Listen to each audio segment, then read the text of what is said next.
You're watching the Battered Fans Network.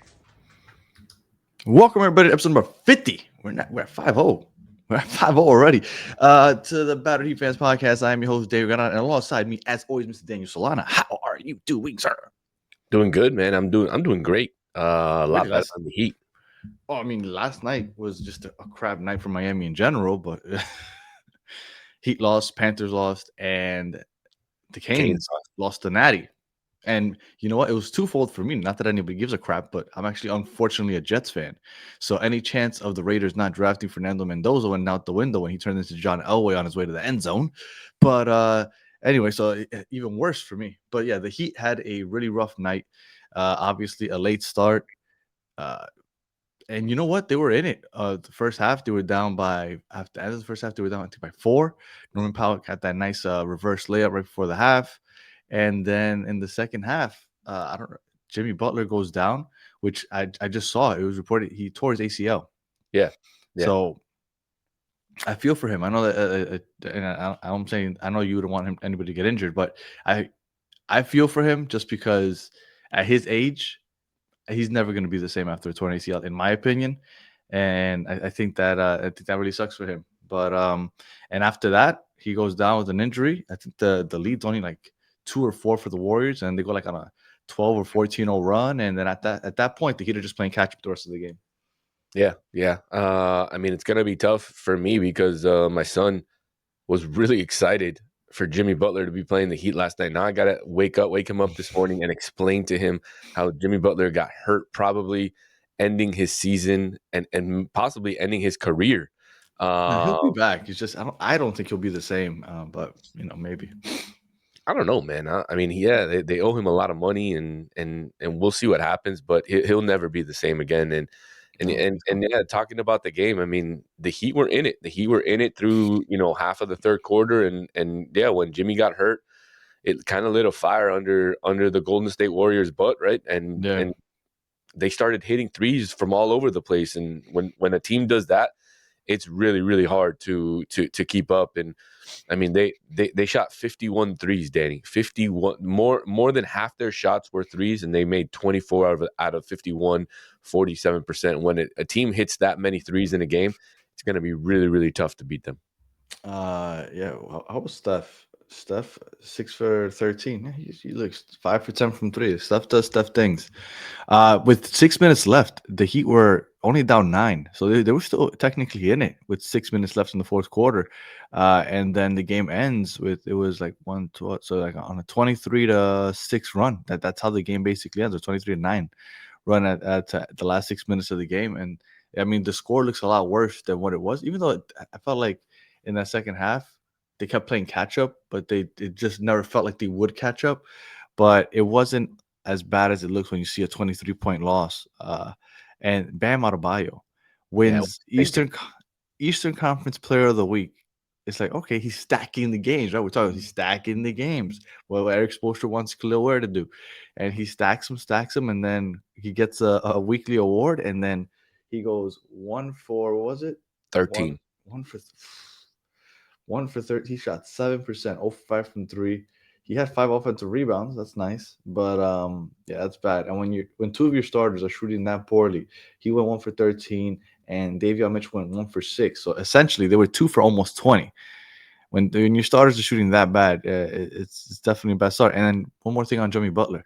Jimmy Butler came out like Jimmy Butler does against teams that he used to play for, because he came out aggressive as hell in the first quarter, and he was playing very well to start the game. Um, but yeah, man, a stinker for the Heat, and then just to add to the crappy night from last night. Yeah, I mean, it was absolutely brutal, and the worst part was they just had a terrible shooting night, right? Other than a few players who shot pretty well, Simone Fontecchio, he had a decent game, and Khalil Ware had a decent game as well. But the players who you need to show up, which is Bam Adebayo, which is Triple J, those guys, they just didn't show up. Jaime, Triple J, shot 4 of 12. He missed a bunch of shots right at the rim, something that I know frustrates you, Danny. You always text me, why are these guys missing these shots so close to the rim? Why are they missing layups? And that's what was happening last night. Bam was missing layups. Jaime was missing layups.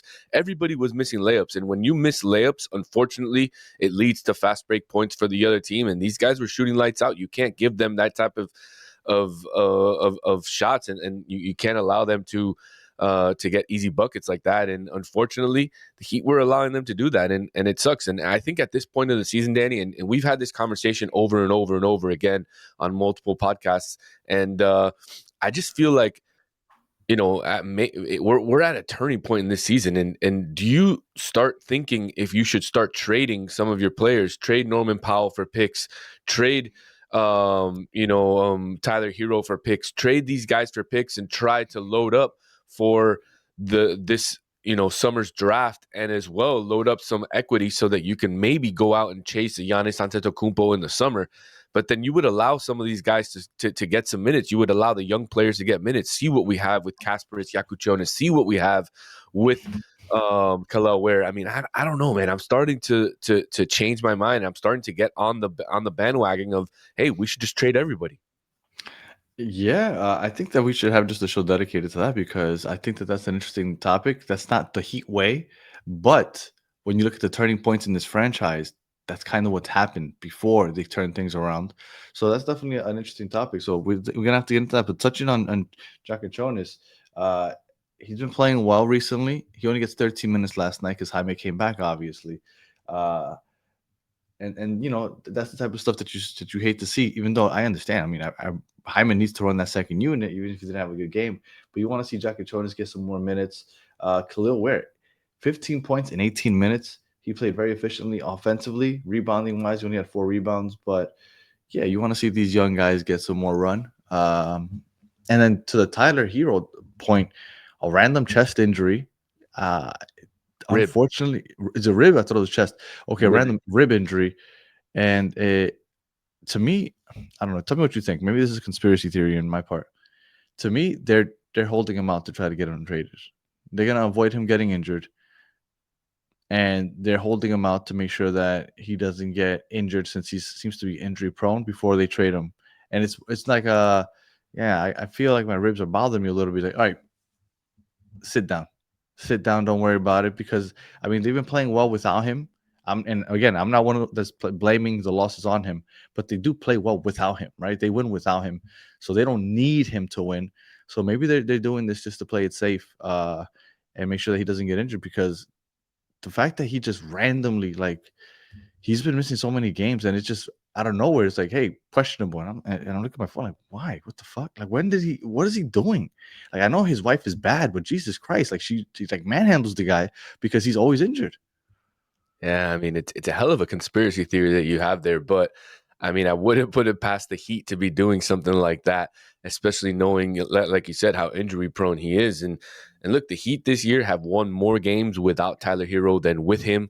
Obviously, the sample size is a lot bigger of games with him out than with him in the lineup, but they've looked a lot better without Tyler Hero. And so he didn't make the trip, so it's for sure he's going to miss the next 3 games then.